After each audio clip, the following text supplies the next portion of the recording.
Hello everyone, स्वागत है आपका हमारे YouTube channel study wide education में। बच्चों, आज का विषय है एटमॉस्फेयर, वायुमंडल। आज एटमॉस्फेयर को हम एक ट्रिक के साथ पढ़ेंगे। आओ देखते हैं वायुमंडल होता क्या है। एटमॉस्फेयर बच्चों, लेयर और blanket of gases which is surrounded the earth. बच्चों, जो गैसों का एक लेयर है जो अर्थ को चारों तरफ से घेरा हुआ है, उसे हम वायुमंडल बोलते हैं। बच्चों, इसका जो ट्रिक है वो हम देखते हैं। ट्रस्ट मी इन एग्ज़ाम, ये लॉजिक हमें याद रखना है, मेमोराइज करना है। Trust me in exam. बच्चे, TR मीन्स होता है ट्रोपोस्फियर, जिसका मतलब होता है क्षोभ मंडल। ST मतलब होता है स्ट्रेटोस्फियर, जिसका मतलब होता है समताप मंडल। ME मतलब होता है मेजोस्फियर, जिसका मतलब होता है मध्यमंडल। और IN मतलब होता है आयनोस्फीयर, जिसका मतलब होता है आयन मंडल। और EX मतलब होता है बच्चों एक्सोस्फीयर, जिसका मतलब होता है बहिर्मंडल। बच्चों, जो ये 5 मंडल होते हैं, हमें आयन मंडल को थर्मोस्फीयर भी बोलते हैं, आयनोस्फीयर को थर्मोस्फीयर भी बोलते हैं। इसके बारे में जानते हैं, कौन सी एक्टिविटी कौन से मंडल में होती है।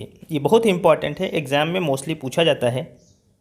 तो आपको पता चल गया ट्रोपोस्फियर, मेजोस्फियर, स्ट्रेटोस्फियर, मेजोस्फियर, आयनोस्फियर और एक्सोस्फियर। बच्चों, उसका रेंज क्या होता है और इसके फीचर्स क्या हैं, ये हम आगे देखते हैं। चलिए बच्चों, देखते हैं। ये डायग्राम से हम आपको पूरा समझाए हैं विस्तार से। डायग्राम को दिखाया जाए। ये बच्चों, पहला है जो लेयर है क्षोभ मंडल, इसे बोलते हैं ट्रोपोस्फियर। जो इसका रेंज होता है 0 से 16 किलोमीटर, 16 किलोमीटर।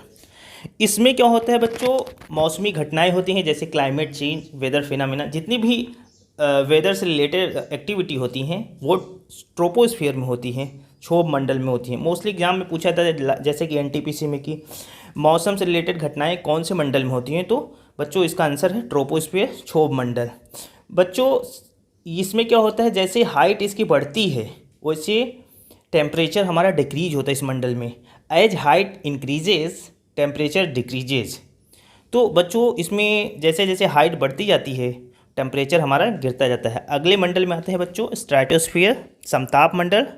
इसमें बच्चों ओजोन लेयर भी एक प्रकार का लेयर भी होता है, जिसे हम ओजोन लेयर बोलते हैं, जिससे हमारे अल्ट्रावायलेट रेज उससे टकराती हैं, वो हो जाती हैं, बिखर जाती हैं। और इस समताप स्ट्रेटोस्फियर में हमारे प्लेन्स उड़ाई जाती हैं, वायु परिवहन होता है जितनी भी।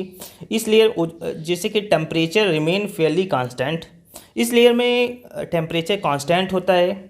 ये जो होता है at upper layer temperature is almost 0 degree Celsius, जैसे कि अपर लेयर में इसके टेम्परेचर ऑलमोस्ट 0 डिग्री सेल्सियस होता है। तो इसमें हमें ये पता होना चाहिए कि वायु परिवहन होता है, हमारे प्लेन उड़ाए जाते हैं। अगला लेयर है हमारा मध्यमंडल, मेजोस्फीयर है। इसका रेंज है 50 से 80 किलोमीटर।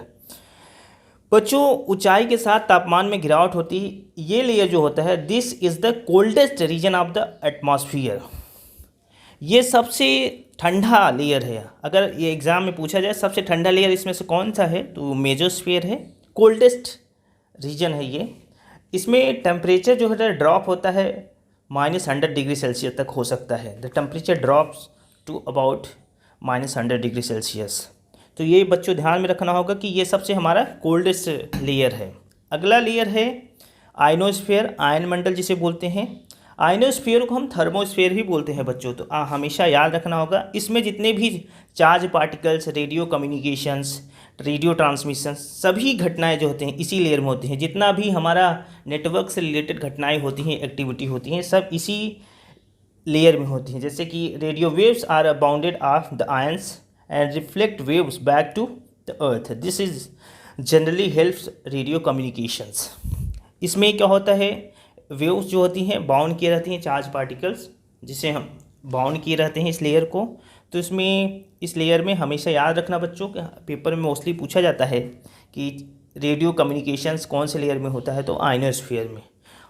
लास्ट लेयर है बच्चों एक्सोस्फीयर, बहिर्मंडल जिसे बोलते हैं। 600 किलोमीटर से ऊपर की रेंज होती है इसके, इससे ज़्यादा टेम्परेचर।